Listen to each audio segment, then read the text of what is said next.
गुरुर्ब्रह्मा गुरुर्विष्णू गुरुर्देवो महेश्वरा गुरु साक्षात परब्रह्म तस्मै श्री गुरुवे नमः असं म्हणतात। गुरु थोर की देव थोर म्हणावा। आधी नमस्कार कोणासी करावा। मनी चिंतता सद्गुरु थोर वाटे, तयांच्या प्रसादे रघुनाथ भेटे। एकंदरीत सांगायचं झाल्यास सद्गुरु हा तारणहार आहे, उज्ज्वल प्रकाशाकडे नेणारा आहे, तेजस्वी सहारा आहे। दैनंदिन जीवनात येणारे प्रश्न दुही दूर करीत आदर्श जीवनाचा पाया घालून देणारा आशेचा किनारा आहे। गुरु करण्याआधी तो तपासून घ्यावा, खोटा वाटल्यास तो सोडून द्यावा, मात्र खरा वाटल्यास त्यावर विश्वास ठेवावा, त्याला शरण जावे, ते पुन्हा मागे वळून न पाहण्यासाठी। कारण जीवनाच्या साफल्यासाठी, मानवतेच्या उद्धारासाठी दुःख, चिंता, क्लेश यांना दूर सारून परमानंदाचा आस्वाद अनुभूती घेण्यासाठी सद्गुरु हा आवश्यक आहे। असेच एक सद्गुरु बेतोडा फोंडा मठाचे मठाधीश श्री श्री श्री सद्गुरु पारवडेश्वर महाराज यांनी आपल्या कृपेने, आशीर्वादाने असंख्य भक्तगणांचं कल्याण केलं आहे। समाजातील हीन, वाईट, कुप्रवृत्तीपासून मोठ्या कुशलतेने दूर करून सत्याची कास धरत भक्तगणांना सन्मार्गावर आणला आहे। उन्नत, आस्तिक असा भक्तवर्ग तयार केला आहे। त्यांच्या महान समाजोपयोगी कार्याविषयी घेऊया थोडासा आढावा। गोव्यात जन्मलेल्या आणि आज जागतिक शांतीदूत या उपाधीस धारण करणाऱ्या श्री श्री सद्गुरु पारवडेश्वर महाराजांनी आपल्या कार्याची सुरुवात 1984 साली कर्नाटकातील अत्यंत उपेक्षित आणि काहीशा मागास अशा दुर्गम भागातून केली, ते म्हणजे कर्नाटक राज्यातील पारवड हे गाव। पारवड ह्या गावात प्रथम जेव्हा सद्गुरूंचे चरणस्पर्श झाले तेव्हा स्थिती फारच विचित्र होती। सर्वत्र अनारोग्य, घाण, अगदी देवळाचा प्राकार देखील गलिच्छ होता। मंदिराच्या समोरचा कचरा पाहून सद्गुरु महाराजांनी पुजाऱ्यास तो साफ करण्याची विनंती केली। त्यावर तो पुजारी म्हणाला, त्याने मला उत्तर दिलं की मी काय म्हार नाही आहे साफ करायला। आम्हाला जरासं खटकलं। आम्ही म्हटलं ठीक आहे, तू म्हार नसेल तर आम्ही म्हार बनतो, त्याच्यात मोठंसं काय। आणि एक झाडू मागून घेतला आणि आम्ही झाडू त्या दरवाजात लावायला सुरुवात केली। रस्त्यावर आम्ही हातात झाडू घेतला आणि 1-5 मिनिटं आम्ही झाडू लावतो, एवढ्यात सगळे गावचे लोक पळत आले, तिकडच्या बायका आल्या, ते पुरुष मंडळी आली, सगळे आपापले झाडू घेऊन आले आणि अवघ्या 15 मिनिटांमध्ये पूर्ण गाव स्वच्छ झाला। आणि तिथून स्वच्छता अभियान हे सुरुवात झाली 1984 साली।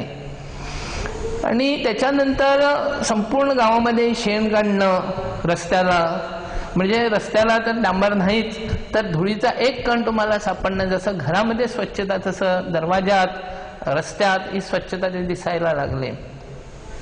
आणि तो गाव एकदम आनंदाने नांदू लागला। पुढे तिथे व्यसनमुक्तीचं कार्य जोरात सुरू झालं, लोक व्यसनमुक्त झाले। असं करता करता संपूर्ण त्या भागामध्ये व्यसनमुक्तीचं अभियान राबवण्यात आलं। आणि पुढे जाऊन हळूहळू संपूर्ण तालुक्यामध्ये, तालुक्यातून जिल्ह्यामध्ये, जिल्ह्यातून संपूर्ण त्या राज्यामध्ये असं लोक येऊन तिथे व्यसनमुक्त व्हायला लागले। आणि संपूर्ण देशामध्ये आमचा प्रवास सुरू झाला। पुढे सद्गुरूंच्या कार्यसीमा वाढल्या। प्रांत, राज्य करता करता देशाच्या सीमा ओलांडून सद्गुरू जगाच्या कल्याणाला सज्ज झाले। परदेशात जाऊन त्यांनी विश्वशांती, अंधश्रद्धा निर्मूलन, व्यसनमुक्ती, सद्भावना, आतंकवादाला दूर ठेवण्याचे आव्हान, विविध धर्मातील सलोखा, प्रेम संदेश असे नानाविध उपक्रम हाती घेतले, यशस्वी केले। हे सत्कार्य करताना सद्गुरूंनी पूर्ण जगाचा दौरा केला। आशिया खंड, आफ्रिका खंड, Europe, America, Japan, Thailand, Singapore, Sri Lanka, Bhutan, Nepal, China, Malaysia अशा अनेक देशांना भेटी दिल्या. जगत कल्याणाच्या कामाला चालना दिली. जगभरात एकूण 385 आश्रमांची स्थापना केली. आपला शिष्यगण वाढवला, रुजवला.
ह्या वैविध्यपूर्ण कार्याची पावती म्हणून त्यांना 2004 साली युनायटेड नेशन्स युनोने विश्व शांतीदूत युनिव्हर्सल पीस अँबॅसिडर ह्या पदवीने त्यांचा सन्मान केला.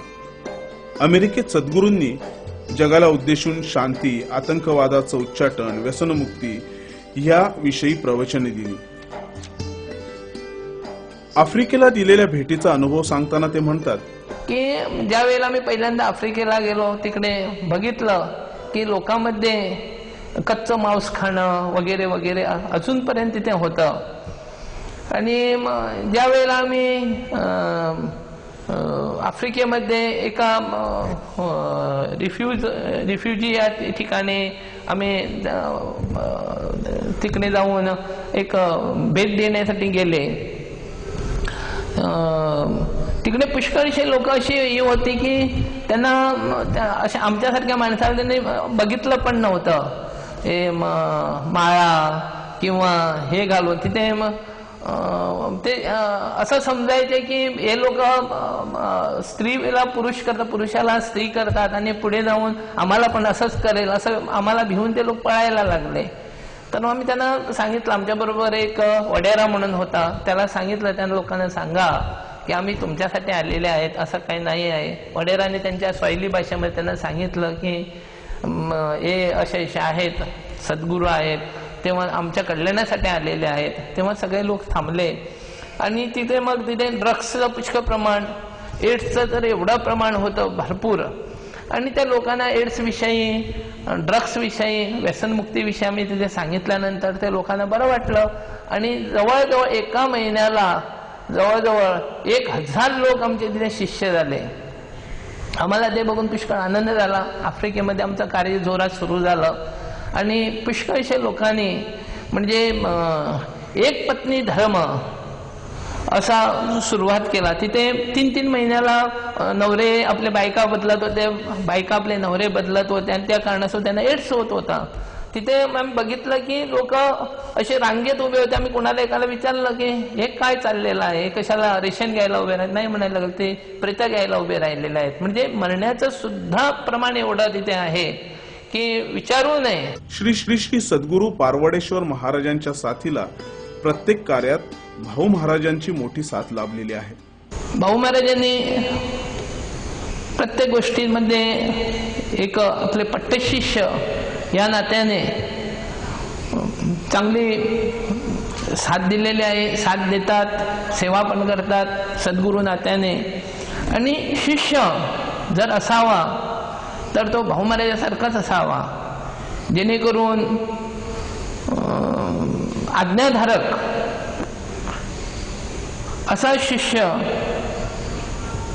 आणि सेवा सद्गुरूची कशी करायची जर शिकायचं असेल तर प्रत्येक शिष्याने भाऊ महाराजांचा आदर आणि आदर्श हा घेतला पाहिजे. भाऊ महाराजांच्या देखरेखीखाली सद्गुरूंनी गोव्यातही अनेक उपक्रम चालवले आहेत. जसे समाजात घराघरात शांती नांदावी, पती पत्नीत सामंजस्य राहावं, घरात प्रेमाचा वास असावा म्हणून कपल ब्लेसिंग सेरेमनी अर्थात दाम्पत्य आशीर्वचन सोहळा. कुटुंब संकल्पना जी आहे ती विस्कळीत होत चाललेली आहे आणि एक थोड्या थोड्या दिवसांनी डायव्हर्स वगैरे होतात, सोडचिट्ट्या होतात. ते होऊ नये, पती पत्नीमध्ये एक सलोखा राहावा, चांगल्या गोष्टींचा त्यांच्यात एक अनुभव त्यांच्यात यावा आणि परत एकदा त्यांना एक असं वाटावं की आम्ही दोन एक रथाची चाकं आहेत ती व्यवस्थित असावी, तरच आमचा प्रपंच व्यवस्थित होणार, याची आठवण करून देणारा हा कपल ब्लेसिंग सेरेमनी असतो. दाम्पत्य आशीर्वचन सोहळा संप्रदायातर्फे कांपाल ग्राउंड पणजी, नेहरू स्टेडियम मडगाव अशा ठिकाणी संपन्न होतो. मुलांनी सशक्त, स्फूर्तिदायी, जोशयुक्त असावे म्हणून क्रीडा उत्सव, स्पोर्ट्स फेस्टिवलचं आयोजन केलं जातं. तिथे पहिली अट असते खेळाडूंनी निर्व्यसनी असावं, कारण सद्गुरूंच्या मताप्रमाणे ही एक प्रकारे देशसेवा आहे. कारण देश म्हणजे देव, देव म्हणजे धर्म. देश नाही, देव नाही, देव नाही, धर्म नाही. तेव्हा उत्तम धर्माचरण करून देव मानणारा निर्वसनी युवकच देश तारू शकतो, मानवता राखू शकतो असं ते म्हणतात. हा कार्यक्रम घेतला जातो. मुलं तंदुरुस्त झाले तर देश सशक्त होऊ शकतो, पुढे तंदुरुस्त होऊ शकतो. देशाच्याच हिशोबाने हे कार्य केलं जातं. आम्ही असं समजतात देशच म्हटलं आपला देव आहे आणि देश म्हणजे धर्म आहे. देशच नाही तर आपला धर्म पण नाही, देव पण नाही असं आम्ही समजतो आणि त्या हिशोबानेच पुढे असे कार्यक्रम घेतले जातात. त्याच्या पुढे जाऊन आई वडिलांची पूजा मुलांनी करावी. मात्र देव भव, पित्र देव भव असा हा कार्यक्रम